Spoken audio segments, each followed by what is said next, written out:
Bonjour à tous et bienvenue sur Mac Forever. Aujourd'hui nous étions invités chez Apple pour récupérer en exclusivité l'iPad Air numéro 2. C'est l'occasion pour nous de vous parler des 10 points qui nous semblent les plus importants dans cette nouvelle tablette. Premier point, cet iPad il a maigri, donc il pèse 22 grammes de moins que le précédent, donc 437 grammes en version Wi-Fi. Il faut savoir aussi qu'il a désépaissi, il a perdu 1,4 mm d'épaisseur. Donc c'est 1,4 mm d'épaisseur, c'est dû à une chose, c'est que les trois couches qui composent l'écran ont été fusionnées. Donc la couche LCD, capteur tactile et panneau de verre ne forment plus qu'un aujourd'hui. Deuxième point, Apple a décidé d'étendre le coloris Gold aux iPad Air et d'y joindre en plus des smart covers très colorés comme ce jaune qui sera très original. Alors c'est à mon avis un choix fait pour conquérir des nouvelles cibles et pour toujours s'imposer comme la tablette la plus tendance du marché. Troisième point important dans cet iPad, c'est l'amélioration de l'appareil photo puisqu'on gagne 3 mégapixels par rapport à l'iPad Air 1.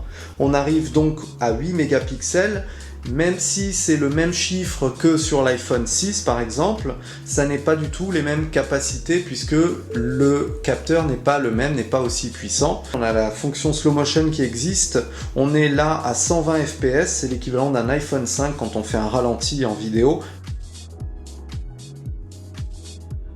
Au niveau de la caméra FaceTime, on est à 1,2 mégapixels. C'est même moins bien que sur d'autres tablettes du marché, si tant est que l'on prend vraiment des photos avec une tablette, même si c'est une pratique qui est de plus en plus courante finalement.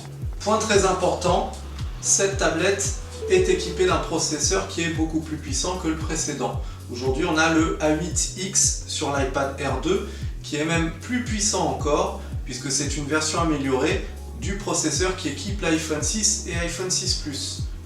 Concrètement, si vous êtes utilisateur d'applications de photos et de vidéos et de musique telles que GarageBand, iMovie ou la suite Adobe sur iPad, il sera important de s'équiper de cette tablette parce que là, tout ira beaucoup plus vite, le traitement des images ira beaucoup plus vite qu'avant.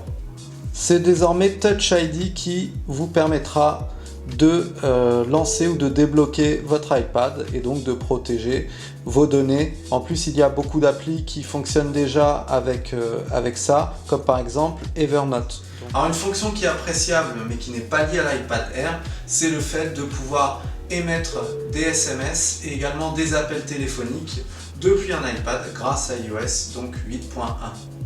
Aujourd'hui, on peut aller jusqu'à 128 Go.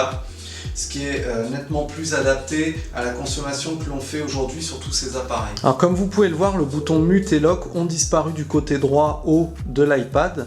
Alors ça peut être déroutant, mais vous aurez accès aux mêmes fonctions depuis le contrôle des réglages de l'écran de l'iPad. Il y a un revêtement anti-reflet qui a été ajouté, qui permet de mieux lire même quand on est dans une position qui n'est pas face à l'iPad.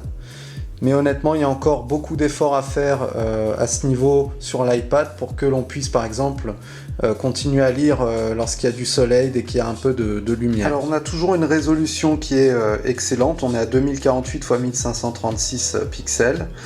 Alors on a 264 pixels par pouce et 3,1 millions de pixels. Le fait que Apple ait décidé de fusionner les trois couches qui composent l'écran, ça a permis au Retina d'avoir un contraste qui est plus marqué. Merci à tous d'avoir suivi cette petite prise en main et puis on se retrouve pour le test complet sur Mac Forever.